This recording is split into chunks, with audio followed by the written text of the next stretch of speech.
big changes are happening in Atlanta's church community. Prophet Carn has officially stepped into a new season, taking on a role that's turning heads everywhere. The announcement has believers and leaders talking, and what it means for the future might surprise you. Prophet Brian K. has just stepped into a spotlight that's lighting up the entire Atlanta faith scene, and not without controversy. His sudden rise to leadership at one of the city's most influential churches has everyone talking. The announcement dropped like a bombshell, sparking celebration among some, confusion among others, and a wave of speculation that refuses to die down. Why him? Why now? And what really happened behind the scenes leading up to this power shift? Today, we're pulling back the curtain on the truth, the private conversations, the strategic moves, and the quiet tensions that shaped one of the most talked about transitions in recent church history. Prophet Brian K.'s appointment didn't just make headlines, it sent shockwaves through the Atlanta faith community, leaving believers and critics alike asking the same question: what's the real story behind this divine appointment? While many are calling this a divine move, others are quietly questioning everything about it. How this decision was made, why Prophet Brian K. was chosen, and what his appointment truly means for the future of the church. In this video, we're pulling back the curtain on one of the most talked about leadership shifts in Atlanta's faith community. You'll hear exclusive insider accounts, untold details about the selection process, and raw reactions from members who have been there from the beginning. And trust me, some of what's being whispered behind closed doors will leave you speechless. Because as the story unfolds, it's becoming clear that this isn't just about a new pastor stepping in. It's about legacy, loyalty, and a decision that could reshape the very soul of the congregation. Stick around, because by the end of this video, you'll understand not just why Prophet Brian K. was chosen for this moment, but how his leadership could redefine the future of the church, its followers, and even the wider faith community. If you think you already know the story, think again. This is where it gets powerful. To truly grasp the weight of Prophet Brian K.'s new role, we have to go back to where it all began. Born and raised in an atmosphere steeped in faith, Brian K.'s life has always carried a sense of divine purpose. From his earliest years, he showed an unshakable devotion to God, a hunger for spiritual truth, and a passion for serving others. His journey wasn't about fame or power, it was about calling. And that calling, forged through years of study, mentorship, and ministry, is now positioning him at the center of one of the most pivotal transitions the Atlanta church scene has ever witnessed.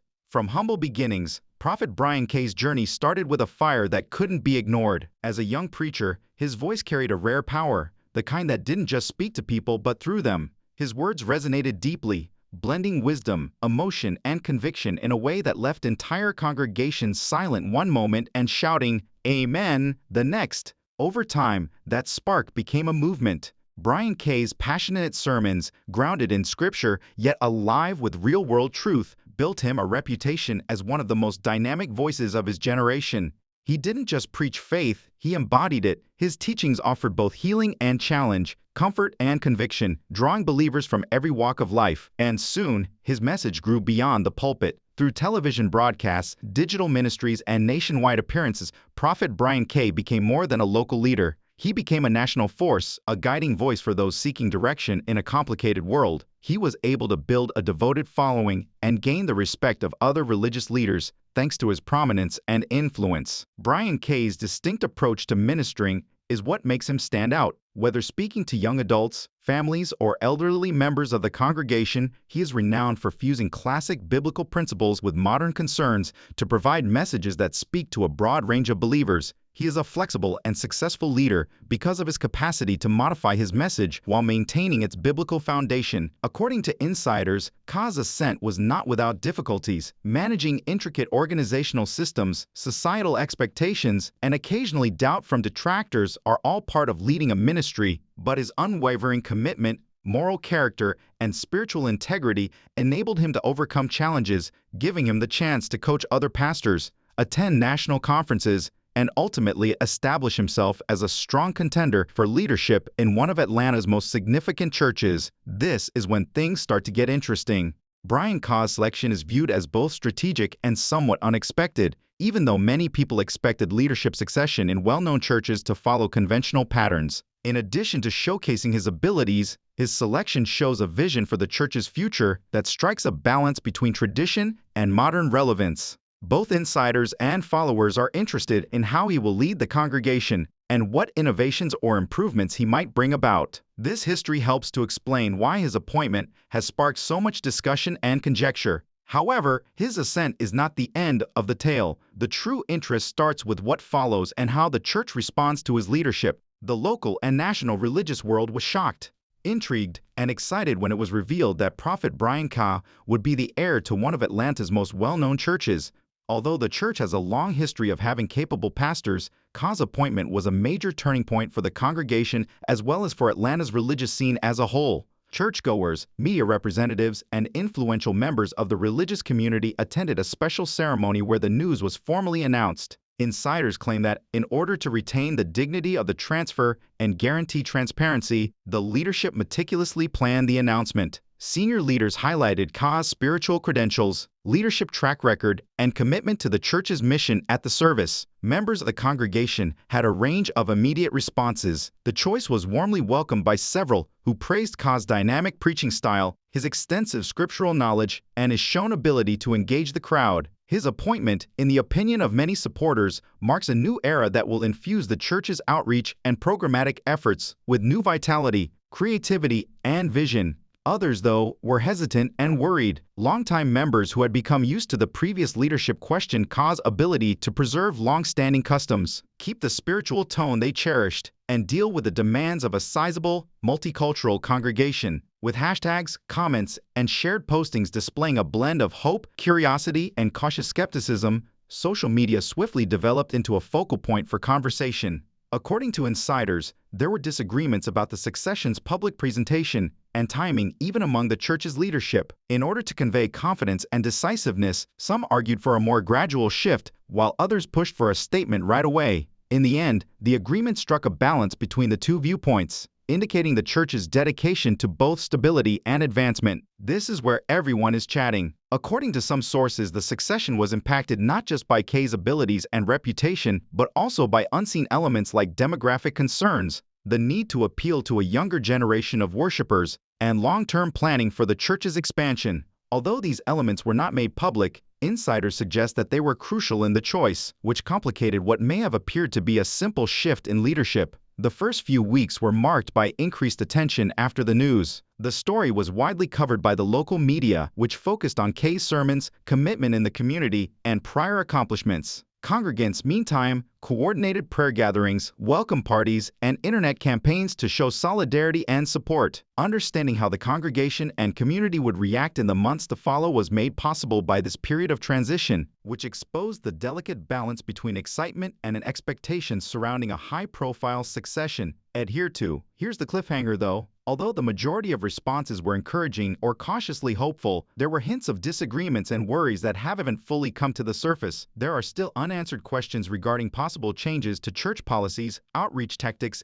and ministry priorities, which leaves followers wondering and occasionally nervous about what Carn's leadership will ultimately bring. The story is so captivating because of this conflict, and it is only the start of what seems to be a revolutionary chapter for the church. It's not easy to take charge of one of Atlanta's most well-known churches, and Prophet Brian Carn has a special set of demands and expectations in his new position.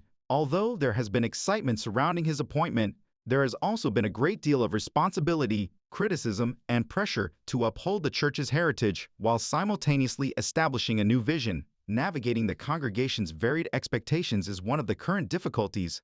Longtime loyalists, who have strong ties to the former leadership style, are among the church's members, as are younger, more recent arrivals drawn to its vibrant, modern worship and cutting-edge programming. It takes both strategic leadership and spiritual discernment to balance these divergent viewpoints. Carn must embrace new ideas that speak to the changing needs of the community, while yet ensuring that established values are upheld. Preserving the church's influence on a local and national level is another major challenge. The church had built a strong reputation under the previous leadership through media appearances, community service projects, and broadcast sermons. Prophet Carn's current responsibilities include maintaining this influence, establishing connections with outside groups, and making sure the church remains a respected voice in debates centered on faith. This entails taking on a highly visible role while managing followers and the media's expectations. Another level of accountability is provided by internal management. Organizing employees, volunteers, outreach initiatives, and financial resources are all part of running a major church. According to insiders, Prophet K has already started interacting extensively with church officials to learn about their operations, evaluate ongoing programs, and make plans for future endeavors. There is a lot of pressure to maintain operations while implementing new tactics, especially when followers are keeping a close eye out for any changes in the ministry's approach, outreach priorities, or community involvement. The complex problem of perception is another. It is inevitable for a successor in a prominent role to be compared to the outgoing leader. Some detractors are closely monitoring K's every action, closely examining his sermons, attendance patterns, and public appearances, while many admirers like his charm, vision, and experience. Since any perceived error could be magnified, the stakes are great. Even while his accomplishments will be hailed as proof of his aptitude and leadership, the opportunity and scrutiny in this case are what make it so fascinating. Kin has the opportunity to be creative, implement innovative initiatives, and make a lasting impression on one of the most significant churches in the city. However, every choice he makes is closely scrutinized, from the ministry's strategic direction to the tone of his sermons.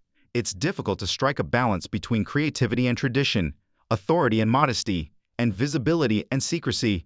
However, it is precisely these difficulties that characterize the importance of his position. The part that keeps insiders talking is this. According to some accounts, Ka has already begun making minor tweaks behind the scenes, such as modifying worship practices, community engagement plans, and mentorship initiatives. Although the public is not yet aware of these measures, they suggest a proactive, progressive strategy that may reshape the church's course in the months to come. Observers and followers are left wondering how these changes will be seen and whether they will spark controversy among traditionalists or herald a new period of expansion and influence. Prophet Brian K faces enormous expectations, but he also has the chance to have a significant influence. His legacy and the church's future are shaped by every choice he makes, every sermon he delivers, and every community project he spearheads. This shift is more than merely a leadership change for followers. It is a turning point that may determine the course of the church for many years to come. In addition to garnering interest inside the church, the announcement of Prophet Brian Ka as the successor has generated a lot of discussion throughout Atlanta and the national religious world. Reactions have been mixed, showing a range of excitement, interest, and cautious expectation over the future of the church as a result of this leadership change. The reaction has been overwhelmingly positive throughout the congregation.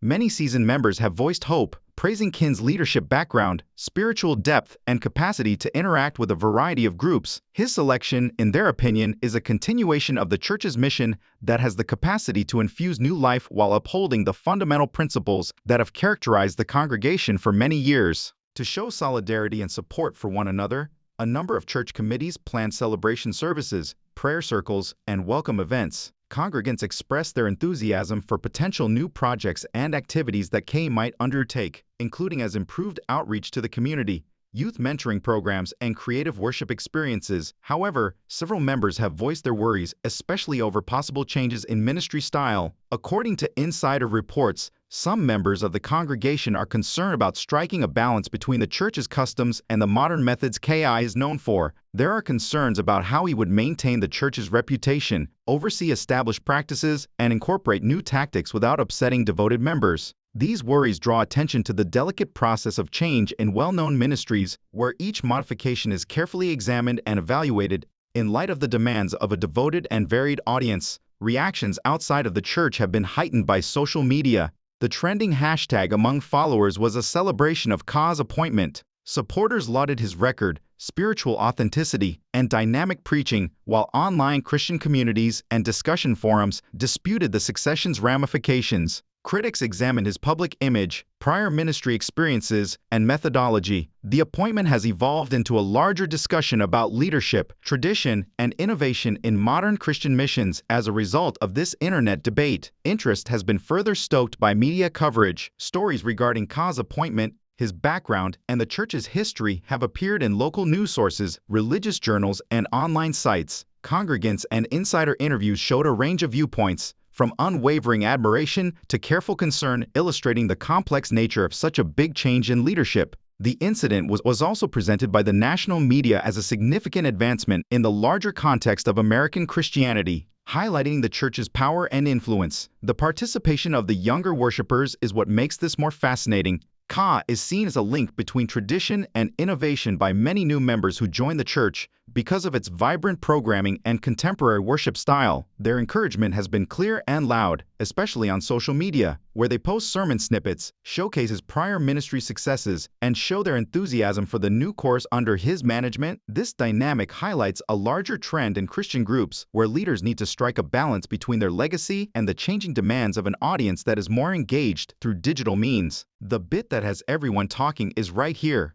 According to insiders, there are internal debates over how to handle the shift amicably, even though external responses seem to be generally positive. According to reports, leadership teams are planning how to resolve any internal conflicts, bring staff members into line with K's vision, and guarantee that all initiatives, from youth mentoring to community outreach, continue uninterrupted. Both followers and onlookers experience a sense of suspense as they wait to see how these behind-the-scenes changes will play out. The significance of Prophet Brian Carn's appointment is ultimately reflected in the congregation's and the community's response. It's not just a shift in leadership, it is a moment that has provoked thought, discussion, and enthusiasm. The church is at a critical juncture where it can navigate the expectations and worries of a varied, engaged, and passionate community while still having the opportunity for expansion, renewal, and influence. The context for comprehending the true effects of Ka's leadership in the upcoming months and years is established by this reaction. Prophet Brian Carn's designation as the heir to one of Atlanta's most well-known churches is more than simply a news story. It is a pivotal moment with far-reaching effects outside of the congregation. His leadership will have an impact on the church's course as well as the spiritual development, involvement, and cohesion of the thousands of members who depend on the ministry for direction, inspiration, and camaraderie. The potential for expansion and innovation is among this transition's most important features. According to insiders, K is already thinking about projects that will broaden the church's reach, improve community outreach, and better engage the younger generation. Mentoring programs, digital ministry expansions, and educational sessions aimed at giving members both spiritual and practical tools are a few examples of these projects. Ka has the capacity to increase the church's impact and guarantee its continued relevance for many years to come by embracing both tradition and contemporary methods. However, the succession also calls into doubt heritage. The former administration created a highly esteemed organization known for its media presence, community involvement, and spiritual influence. Ka now has the task of upholding that tradition while making his own impression on the ministry. Both his personal legacy and the long-term course of the church will depend on how he strikes this balance. According to insiders, he has already started working with senior management to make sure the transition goes smoothly and honors prior successes while allowing for strategic expansion and innovation.